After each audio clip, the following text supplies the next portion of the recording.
Welcome to Jindal Chemistry classes. In today's video lecture, we will cover some important questions of your chapter Periodic Property. So let's start with our first question. According to Moseley, a straight line graph is obtained on plotting.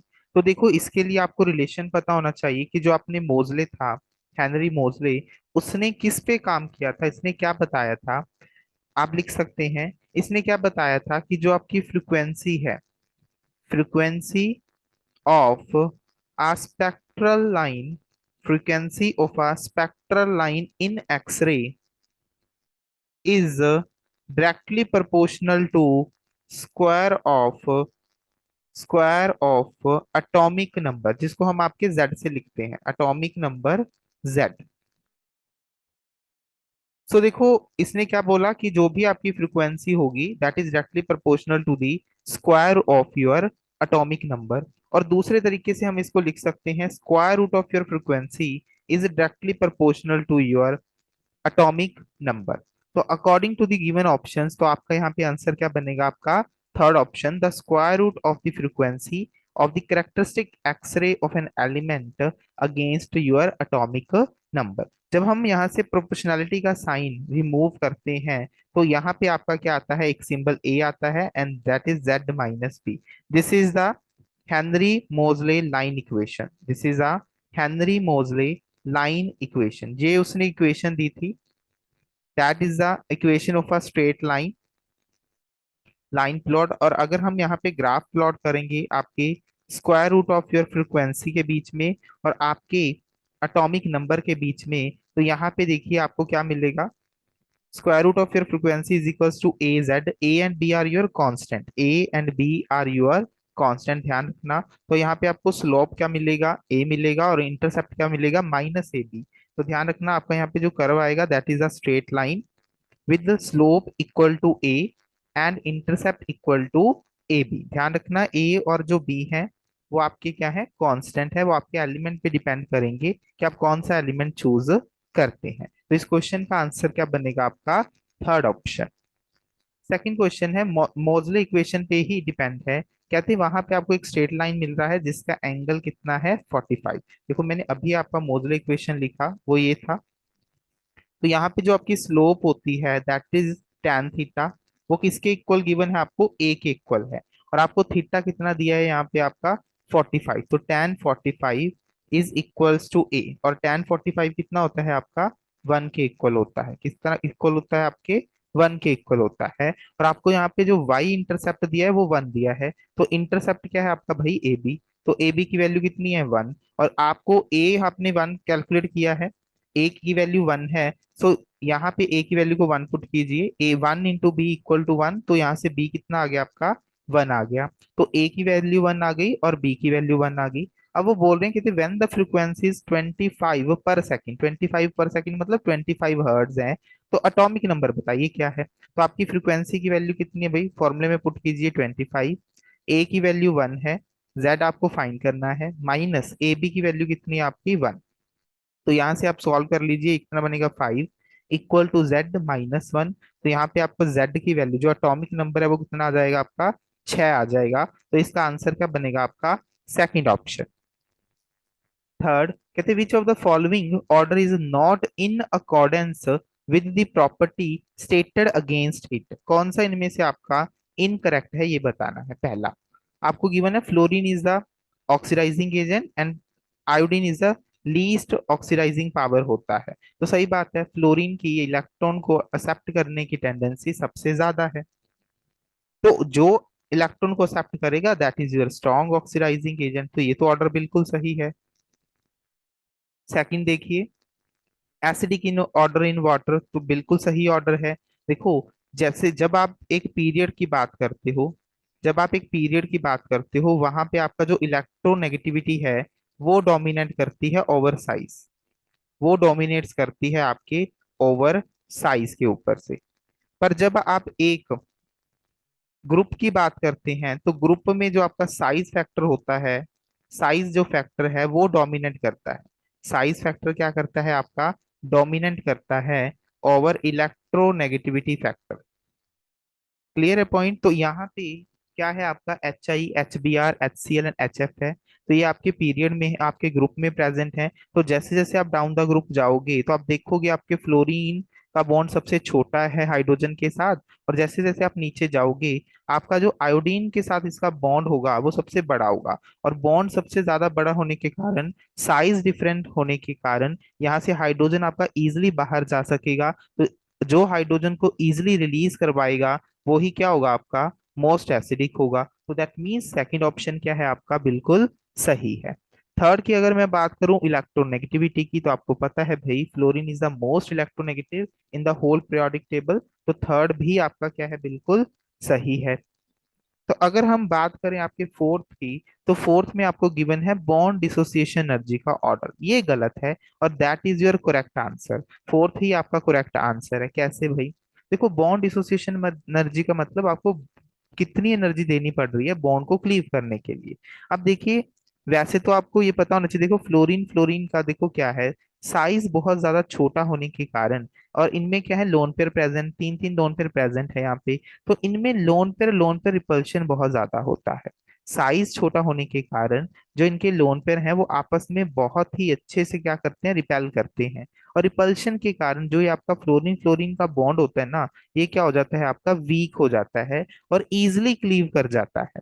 इसी वजह से इसकी जो bond dissociation energy होती है वो कम होती है। तो एक्चुअल में जो इसका ऑर्डर आता है बॉन्ड डिसोसिएशन एनर्जी का, वो क्या आता है आपका Cl2, देन ब्रोमीन आता है, इसके बाद आता है F2, एंड सबसे लास्ट में आता है आपके I2 का आता है। तो this is the order of your bond dissociation energy. तो ये आपको ध्यान में रखना है। तो इसका आंसर बनेगा आपका fourth option.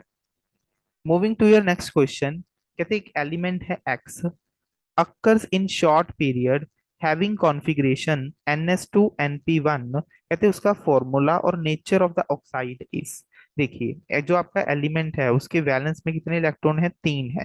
So that means ये आपके ग्रुप 13 और बोरॉन फैमिली से रिलेटेड है, that belongs to your boron family. और 3 क्योंकि इसमें वैलेंस इलेक्ट्रॉन है, तो ये आपका 3 पॉजिटिव, 3 इलेक्ट्रॉन डोनेट करके 3+3 ऑक्सीडेशन स्टेट में एग्जिस्ट कर सकता है। और ऑक्साइड का मतलब क्या होता है, O2 नेगेटिव। तो यहाँ पे इसका क्रॉस जब आप करेंगे तो ये क्या बनेगा आपका B2O3। सो दैट मीन्स आपका यहाँ पे कंपाउंड किस तरह का बनेगा, X2O3। ठीक है, X2O3 बनेगा। और आपको ये भी पता होनी चाहिए कि जो आपके ये एलिमेंट्स होते हैं बोरोन फैमिली में, वो आपके जो ऑक्साइड्स होते हैं they are amphoteric in nature. Amphoteric का मतलब क्या होता है, जो आपके एसिडिक प्लस बेसिक दोनों प्रॉपर्टीज को शो करते हैं। तो आपके जो बोरोन फैमिली के ऑक्साइड्स होते हैं generally they are amphoteric in nature. तो यहाँ पे आंसर क्या बनेगा आपका third option. Next, which statement is true, इनमें से कौन सी स्टेटमेंट आपकी सही है? पहला देखते हैं, the electronegativity nature of your element increases along the period. तो पीरियड मतलब लेफ्ट टू राइट जाने से बोल रहे हैं इलेक्ट्रोनेगेटिविटी आपकी बढ़ती है। बिल्कुल सही बात है भाई। लेफ्ट टू राइट जाने से आपका साइज क्या हो रहा है, डिक्रीज कर रहा है। साइज डिक्रीज करने का कारण क्या है, क्योंकि वहां पे इफेक्टिव न्यूक्लियर चार्ज बढ़ रहा है। क्योंकि साइज आपका कम हो रहा है तो जो इलेक्ट्रॉन की अट्रैक्शन है न्यूक्लियस की तरफ वो बहुत ही ज्यादा है, जिसकी वजह से इलेक्ट्रोनेगेटिविटी जो नेचर है वो क्या करता है आपका इंक्रीज करता है अलोंग द पीरियड। तो ये स्टेटमेंट आपकी सही है। तो आंसर क्या बनेगा आपका फर्स्ट ऑप्शन। बाकी के ऑप्शंस देखते हैं।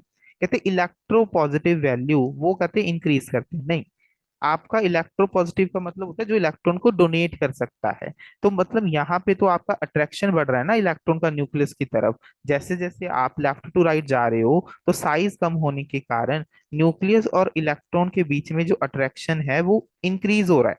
अट्रैक्शन क्या हो रहा है, वो इंक्रीज हो रहा है। तो वहां पे आपका इलेक्ट्रोनेगेटिविटी करेक्टर बढ़ता है, इलेक्ट्रो पॉजिटिव करेक्टर डिक्रीज आएगा, इंक्रीज नहीं आएगा, वो कम होता जा रहा है।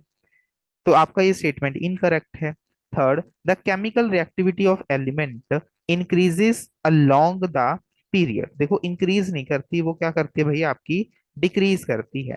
देखो केमिकल रिएक्टिविटी किस चीज पे डिपेंड करती है, आपके इलेक्ट्रॉन पे। जो जितना जल्दी अपने इलेक्ट्रॉन का एक्सचेंज करवाता है उसकी उतनी ही ज्यादा केमिकल रिएक्टिविटी होती है। अब आप पीरियड के अलोंग जा रहे हो तो पीरियड में तो साइज कम होने की वजह से उनकी इलेक्ट्रोनेगेटिविटी क्या है, बढ़ जाती है। तो इलेक्ट्रोनेगेटिव बढ़ने से कारण क्या होता है, उनकी जो इलेक्ट्रॉन को लूज करने की टेंडेंसी है वो कम हो जाती है। तो आपकी जो केमिकल रिएक्टिविटी है वो इलेक्ट्रॉन की लूजिंग टेंडेंसी होती है। तो जितना जल्दी इलेक्ट्रॉन कोई सिस्टम लूज करेगा उतना ही ज्यादा वो केमिकली रिएक्टिव होगा। तो जैसे जैसे आप जाते हो पीरियड के अलोंग, केमिकल रिएक्टिविटी कम होगी, इंक्रीज नहीं करेगी। तो ये भी आपकी क्या है, इनकरेक्ट स्टेटमेंट है। Fourth, ionisation energy of element decreases along the period. नहीं, आपका साइज और आयनाइजेशन एनर्जी क्या होते हैं, इनवर्सली प्रोपोर्शनल होते हैं। आपका लेफ्ट टू राइट जाने से, पीरियड की तरफ मूव करने से साइज क्या होता है भैया, आपका कम होता है।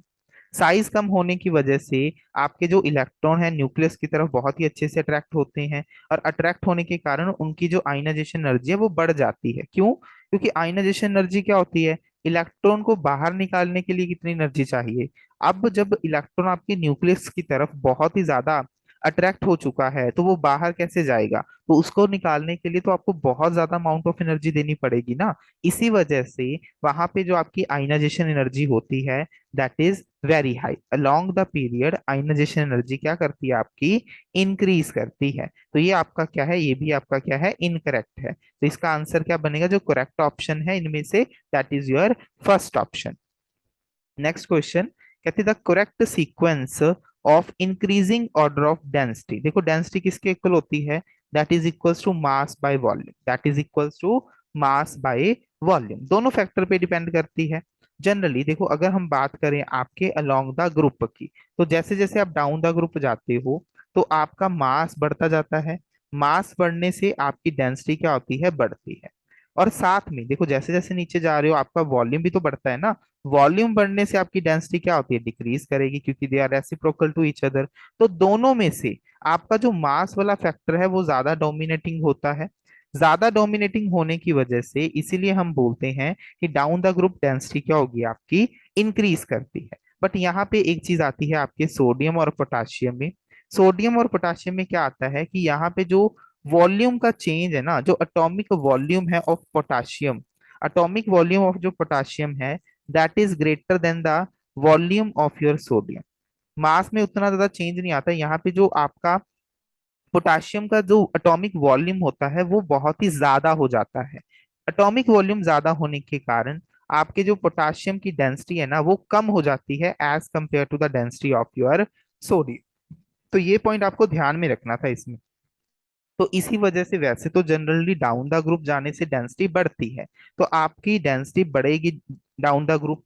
पर ध्यान रखना सोडियम और पोटाशियम में से पोटाशियम की डेंसिटी क्या होती है आपकी, कम होती है। तो यहाँ पे जो आपका करेक्ट आंसर आएगा that is your first option. Next है, कहते हैं एक common trend in both groups 1 and 2 elements in the periodic table as the atomic number increases. देखो जैसे जैसे एटॉमिक नंबर इंक्रीज करेगा, एटॉमिक नंबर बढ़ने से, ठीक है, एटॉमिक नंबर क्या होगा, बढ़ने से आपका क्या होगा। देखो पहला लिखा है भाई आपका ऑक्सीडाइजिंग पावर बढ़ेगी। ऑक्सीडाइजिंग पावर का मतलब क्या होता है, जो खुद को रिड्यूस करे और दूसरे को ऑक्सीडाइज कर दे। दूसरे को क्या कर दे, ऑक्सीडाइज कर दे। तो खुद को रिड्यूस करना है मतलब वो क्या करेगा, गेन करेगा इलेक्ट्रॉन को।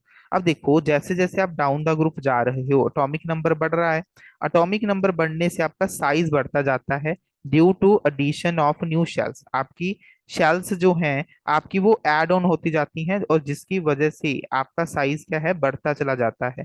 पहले शेल आपकी मान लीजिए फर्स्ट थी तो साइज इतना सा था। अब शेल उसमें दूसरी ऐड होगी तो एटॉमिक रेडियस या हम बोलते हैं साइज और बढ़ गया। तो वो साइज बढ़ने लगता है आपके एटॉमिक नंबर बढ़ने से। तो यहाँ पे आपका करेक्ट आंसर बनता है सेकंड बनता है। अब हम बात कर रहे थे ऑक्सीडाइजिंग पावर की। देखो जैसे जैसे साइज बढ़ रहा है तो आपके outer most electron, outermost electron and nucleus के बीच में, न्यूक्लियस के बीच में जो आपकी इंटरेक्शन थी वो क्या हो गई, वीक हो गई। वो क्या हो रही है, वीक हो रही है क्योंकि डिस्टेंस बढ़ रहा है। तो अगर वो वीक होगी तो इलेक्ट्रॉन की लॉस करने की टेंडेंसी बढ़ेगी, इलेक्ट्रॉन की लूजिंग टेंडेंसी इंक्रीज होगी, ना कि इलेक्ट्रॉन की गेन करने की टेंडेंसी। तो ये ऑप्शन क्या है आपका, गलत है। नेक्स्ट, मैक्सिमम वैलेंसी इंक्रीजेस, नहीं भाई। आपका अगर बात करें आपके lithium, sodium, potassium, rubidium, caesium में, तो सभी की जो आपकी वैलेंसी है वो वन ही है। वैलेंसी डिपेंड करती है आपके आउटर मोस्ट में शेल में कितने इलेक्ट्रॉन है भाई, वो उतने ही वो क्या कर सकता है, आपके लॉस कर सकता है। तो वैलेंसी तो सेम ही रहेगी सभी में, इसीलिए तो उनको ग्रुप में रखते हैं, बिकॉज इनकी जो आउटर शेल इलेक्ट्रॉनिक कॉन्फ़िगरेशन है वो क्या रहती है, आपकी सेम रहती है। तो ये भी गलत है। कहते हैं रिएक्टिविटी विद वाटर डिक्रीजेस, गलत है। और रिएक्टिविटी विद वाटर क्या होगी आपकी, इंक्रीज करती है। तो ये ऑप्शन भी क्या है आपकी, गलत है। तो इस क्वेश्चन का सही आंसर क्या आएगा आपका, सेकंड ऑप्शन। नेक्स्ट है, the difference between ions and atoms is of. एक एग्जांपल लेके चलते हैं, मान लीजिए आपका एक Na पॉजिटिव है और एक आपका Na है। तो एटॉमिक नंबर तो देखो दोनों का कितना है, 11। एटॉमिक नंबर पे तो कोई फर्क नहीं पड़ा। अब देखो किस पे फर्क पड़ा, इसमें इलेक्ट्रॉन कितने थे, 11 इलेक्ट्रॉन थे। अब इसमें पॉजिटिव चार्ज आने के कारण इसके इलेक्ट्रॉन कितने हो गए, 10। अब इसमें 11 इलेक्ट्रॉन थे तो इसकी इलेक्ट्रॉनिक कॉन्फ़िगरेशन क्या थी, 1s2, 2s2, 2p6, 3s1। अब इसमें 10 है तो इसकी इलेक्ट्रॉनिक कॉन्फ़िगरेशन क्या है, 1s2, 2s2, 2p6। तो इनके साइज पे हम कमेंट करते हैं, कॉन्फ़िगरेशन तो देखो चेंज है, चार्ज पे भी फर्क है। अब साइज पे देख लेते हैं, यहाँ पे देखिए आपके देखो प्रोटॉन्स उतने ही हैं, यहाँ पे इलेक्ट्रॉन कम हो गए। तो प्रोटॉन्स उतने ही है और इलेक्ट्रॉन कम है, तो दैट मीन्स जो इफेक्टिव न्यूक्लियर चार्ज है, इफेक्टिव न्यूक्लियर चार्ज बढ़ जाएगा हर एक इलेक्ट्रॉन के ऊपर। तो इफेक्टिव न्यूक्लियर चार्ज बढ़ने के कारण आपके जो कैटायन होते हैं, कैटायन का जो साइज होता है वो कम होता है as compare to the parent atom. ठीक है, तो ध्यान रखना कैटायन का साइज क्या होता है आपका, कम होता है as compare to the parent atom, क्योंकि इनमें इफेक्टिव न्यूक्लियर चार्ज बढ़ जाता है। प्रोटॉन उतने ही है, इलेक्ट्रॉन कम हो गए। और जबकि अगर यहाँ पे देखें तो यहाँ पे 11 प्रोटॉन थे और 11 ही इलेक्ट्रॉन थे। सभी पे जो चार्ज आ रहा था वो वन के आसपास आ रहा था, वन का अट्रैक्शन फील कर रहे थे। पर यहाँ पे वो वन पॉइंट समथिंग का अट्रैक्शन फील करेंगे, तो जिसकी वजह से वो न्यूक्लियस के पास अट्रैक्ट हो जाएंगे, साइज कम हो जाएगा। तो उनके साइज में भी डिफरेंस आता है। दैट मीन्स आंसर क्या आएगा आपका, ऑल ऑफ दीज। नेक्स्ट है, कहते the radius of lanthanum is 1.06 angstrom, the radius of lutetium with atomic number 71 might be. तो देखो लैंथेनम टू लुटीशियम है, लैंथेनम टू आप लुटीशियम जा रहे हो, and that is your 4f series, ये आपकी एफ ब्लॉक की 4f सीरीज है। और इसमें देखो आप क्या फिल करते हो, 4f, 4f के बाद आती है आपकी 5d, देन आती है 6s, है ना।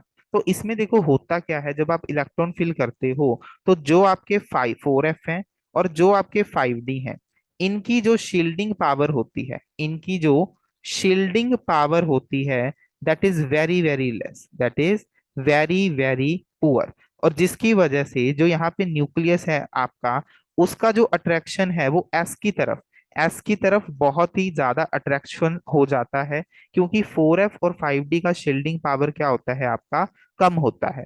और जिसकी वजह से जो आपके 6x के इलेक्ट्रॉन हैं वो आपके न्यूक्लियस की तरफ क्या हो जाते हैं, अट्रैक्ट हो जाते हैं। 6s के जो इलेक्ट्रॉन है get attracted towards nucleus, get attracted towards nucleus. तो अगर वो न्यूक्लियस की तरफ जाएंगे भाई, तो न्यूक्लियस के पास चले जाएंगे, तो इससे क्या होगा, साइज क्या हो जाएगा उनका, कम हो जाएगा। और इसी बात को हम बोलते हैं आपका लेंथेनाइड कंट्रैक्शन, इसी पॉइंट को हम क्या बोलते हैं आपका, लेंथेनाइड कंट्रैक्शन। तो दैट मीन्स अगर आप लेंथेनम से लुटीशियम जा रहे हो, तो यहाँ पे क्या होगा, आपका साइज क्या होगा, डिक्रीज करेगा, जिसको हम बोलते हैं आपका लेंथेनाइड कंट्रैक्शन। तो साइज डिक्रीज करेगा, तो आपके लेंथेनम का कितना था, 1.06 एंगस्ट्रॉम। तो आपके लुटीशियम का तो इससे कम ही होगा ना। तो बाकी जितनी भी ऑप्शन है आप देख सकते हैं, सबसे या तो बड़ा है या उसके इक्वल है। सिर्फ एक ही ऑप्शन ऐसा है जिसमें जो आपका साइज क्या है, आपका कम दिया है। तो इसका कितना आएगा, 0.85 एंगस्ट्रॉम। तो ध्यान रखना, जब भी आप इलेक्ट्रॉन की यहाँ पे फिलिंग करते हो, तो इलेक्ट्रॉन की फिलिंग करने से 4f और 5d का शील्डिंग पावर कम होने के कारण आपके जो 6x के इलेक्ट्रॉन हैं वो क्या हो जाएंगे, न्यूक्लियस की तरफ बहुत ही अच्छे से अट्रैक्ट हो जाएंगे। अट्रैक्शन होने से उनका साइज कम हो जाएगा, जिसको हम बोलते हैं आपका लेंथेनाइड कंट्रैक्शन। नेक्स्ट है, the statement that is incorrect for the periodic classification of the elements. पहला इनकरेक्ट बतानी है, ध्यान रखना, आपको इनकरेक्ट स्टेटमेंट को यहाँ पे लिखना है। The properties of elements are periodic function of their atomic number. बिल्कुल सही, that is stated by your Henry Moseley. Henry Moseley ने इसको स्टेट किया था, जिसके बेस पे आपका आज का मॉडर्न पीरियोडिक टेबल क्या है, कंप्लीटेड है। ठीक है, हेनरी मोजले ने कहा था कि आपके जो भी एलिमेंट्स की प्रॉपर्टीज होती हैं वो आपके पीरियोडिक फंक्शंस होती हैं एटॉमिक नंबर के बेस पे। और वो क्यों रिपीट करती हैं, क्योंकि जिनको भी हम आपके ग्रुप में रखते हैं उनके जो वैलेंस शेल इलेक्ट्रॉनिक कॉन्फ़िगरेशन है, उनकी जो वैलेंस शेल इलेक्ट्रॉनिक कॉन्फ़िगरेशन है वो सभी की क्या है, सेम है, जिसकी वजह से वो आपस में सिमिलर प्रॉपर्टीज को शो करते हैं।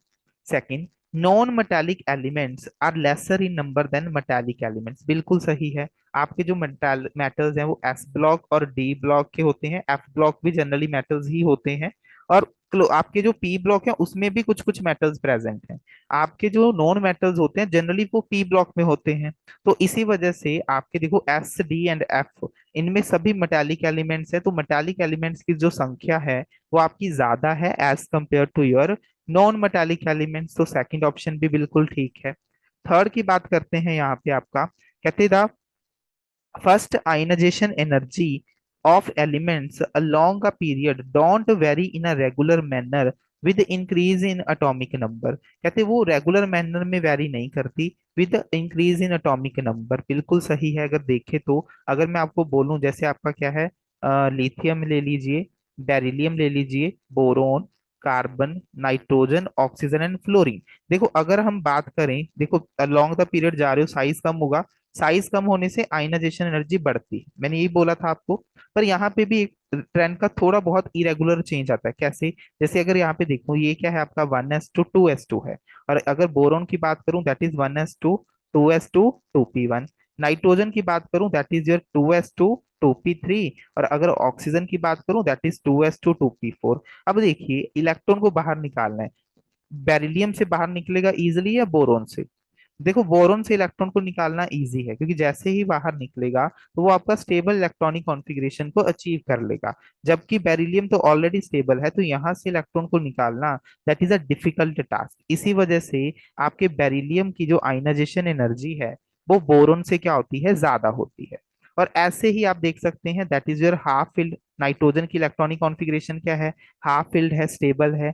इसी वजह से आपकी नाइट्रोजन की जो आयनाइजेशन एनर्जी होती है वो आपकी ज्यादा होती है as compare to oxygen. So this is an correct trend of your ionization energy. तो आपका यहाँ पे जो थर्ड ऑप्शन है वो भी बिल्कुल सही है कि रेगुलर मैनर में आपका इंक्रीज या डिक्रीज नहीं करता, उसमें कुछ ना कुछ अबनॉर्मेलिटीज आती हैं। तो थर्ड ऑप्शन भी क्या है आपका, बिल्कुल सही है। फोर्थ की बात करते हैं, four transition elements the D subshells are filled with electron monotonically with increase in atomic number. ये गलत है भाई, और यही आपका आंसर आएगा, क्योंकि इनकरेक्ट पूछा था। क्यों? क्योंकि ये बोल रहे हैं कि जैसे जैसे आप एटॉमिक नंबर बढ़ा रहे हो आप डी को कॉन्टिन्यूसली उसमें ऐड कर रहे हो। तो यहाँ पे एक्सेप्शन है भाई, जैसे आपका देखो, आप मान लीजिए जैसे आपका क्या था, स्कैंडियम है, टाइटेनियम, वेनेडियम, क्रोमियम, मैंगनीज, चलो मैं इतने ही लेता हूँ। देखो इसमें क्या है आपका 3d1 4s2, that is your 3d2 4s2।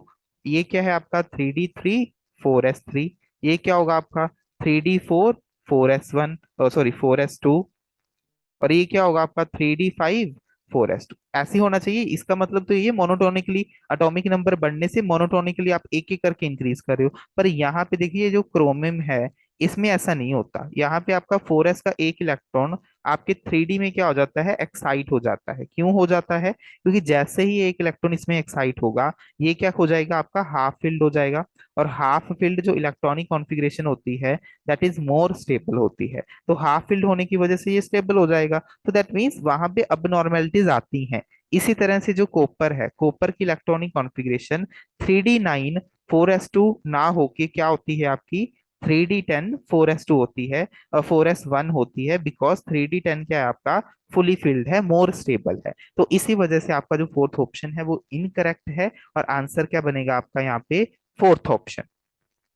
Next question है, कहते हैं जो आपको ये गिवन आयंस है वो सभी आइसो इलेक्ट्रॉनिक हैं, सभी में नंबर ऑफ इलेक्ट्रॉन सेम है। आप देख सकते हैं, काउंट कर लेना, सभी में 10 इलेक्ट्रॉन है। कहते हैं उनके आयनिक रेडियाई क्या शो करें। देखिए मैंने अभी आपको बताया था पिछली स्लाइड में कि जो कैटाइन्स होते हैं, कैटाइन का साइज कम होता है उनके पेरेंट एटम से, और जो अनाइंस होते हैं, अनाइन का साइज बड़ा होता है उनके पेरेंट एटम से। क्यों? क्योंकि इसमें नंबर ऑफ इलेक्ट्रॉन बढ़ जाते हैं। देखो प्रोटॉन तो उतने ही हैं, बट आपके नंबर ऑफ इलेक्ट्रॉन बढ़ गए। नंबर ऑफ इलेक्ट्रॉन बढ़ने से इलेक्ट्रॉन और इलेक्ट्रॉन का जो रिपल्शन है वो बढ़ जाएगा, और उस रिपल्शन को ओवरकम करने के लिए वो एक दूसरे से क्या हो जाएंगे, डिस्टेंस पे हो जाएंगे। तो जिसकी वजह से उसका जो साइज है वो क्या हो जाएगा, आपका इंक्रीज कर जाएगा। तो आपकी साइज का ऑर्डर क्या आता है, कैटाइन का साइज सबसे छोटा होता है और अनाइन का साइज सबसे बड़ा होता है। तो आपका यहाँ पे क्या आएगा, significant decrease from O2 negative to A3 positive. तो जिसमें जितना ज्यादा नेगेटिव चार्ज होगा उसका साइज उतना ही बड़ा होगा,